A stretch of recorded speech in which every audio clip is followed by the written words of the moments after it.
Everybody ready? All right, I want to thank you all for being here today. The unveiling of our legislative agenda today is the culmination of over 6 months of work and countless hours by the caucus, by members of our staff, and by all of our members of our body. And I would like to start out by thanking each of them for what I believe is the most comprehensive legislative agenda that we put forth to date. As you all know, politics is a team sport. It is not an individual effort, but it is a collection of like-minded individuals coming together and focusing on an agenda, focusing on items that we can get a majority of support for. And that's what you see here before us today. As you'll know, November saw a historic shift in politics all across America. And even in a state like South Carolina, where Republicans has always been a stronghold, we saw our House majority grow to an unprecedented new level of 76 members. We also saw an unprecedented sweep of all 9 constitutional officers. Voters consistently chose the Republican candidates because we share the same common sense, conservative philosophy. Before the election, the Republican caucus issued a campaign platform that included several pieces of conservative legislation, namely the voter ID bill, increased government transparency, fighting the practice of illegal immigration, state spending limits, and tort reform. As you see, those items are included in today's agenda. And all of our agenda items fit in with our conservative philosophy of creating a smaller, more streamlined government, protecting the rule of law, and protecting personal liberty from an ever-expanding federal government. We've also expanded our election agenda, and we've included other items that our members have brought back to us as they've been out on the campaign trail, that they've been back in their districts, and that they've been talking with voters. The issues that we have before us today are issues that we believe are those that are important to the voters across South Carolina. Some of these items include essential government reforms, such as on-the-record voting and agency restructuring. We've also included 3 pieces of important pro-life legislation as part of our agenda. In the November elections, the voters chose the Republican candidates because they want these type of common sense reforms enacted, and they really want them enacted now. 9 of the items that you see on our agenda, 9 of these items have been previously passed by the House Republicans in prior legislative sessions. This year, it's our hope and our goal to make sure that these reforms are not only passed by the Republicans in the House, but also become permanent law and make its way to the governor by making its way through the Senate first. This is what we're going to work hard to achieve, and this is the items that we're going to be pushing as we start a new legislative session. At this time, I'm going to turn it over to the Speaker, and he's going to talk about a few of the new items that you see on our agenda. At this time, Speaker Harrell. Thank you, Kenny. Thank you very much, Kenny. Our Majority Leader, Kenny Bingham, has outlined our platform agenda that House Republicans ran on this election. These were items voters around our state told us they wanted state lawmakers to act on. Kenny, you and our caucus did a tremendous job of listening to the people of our state and ran very successful campaigns.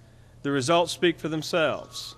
Our Drive for 75 election strategy surpassed its goal. We elected 76 Republicans out of the 124-member House of Representatives, the last being Ms. Henderson. Phyllis, good to have you as our 76th Republican in the House. Welcome. So now the question is, what are we going to do with this historic, largest ever conservative majority? Well, we plan to do a lot. The legislative agenda we're announcing today is a very ambitious one. Some of these agenda items should look familiar. The House has supported and passed several of these issues before, but they have yet to become law. Voters told us that these issues are important to them, so our caucus will again work to make them law. For example, a point-of-sale bill to make property taxes on homes fair has twice passed the South Carolina House of Representatives. House Republicans have passed a spending limit bill 5 times in the last dozen years. A shortening the session bill has passed the House 9 times. And again, we're going to work to bring much-needed reforms to our 30-year-old method of funding education. The new agenda items on here are the result of a lot of hard work by our caucus members during the off-season. Our members spent this time talking with their constituents back home, meeting with local community and business leaders, and we worked on solutions to the major issues facing our state. Together, we have devised a legislative strategy that will improve our state and the lives of our citizens. These are some of the new items that we plan to use our larger majority to accomplish. Improving our economy and putting South Carolinians back to work is our top priority. Over the years, the caucus has worked hard to create a positive business climate in our state. The Bill Wiley Entrepreneurship Act will help create new homegrown businesses, help them to get off the ground, and create new jobs. It's named after former Representative Bill Wiley, who was working to finalize this plan just before he passed away last year. His idea of opening up a new avenue for South Carolinians to reinvest in their state will spur economic activity, especially among small businesses, which make up 95% of the businesses in our state. Increasing accountability and transparency in spending and creating a taxpayer bill of rights will help us to save money and provide core services more efficiently, and will instill the trust our citizens should have in their state government.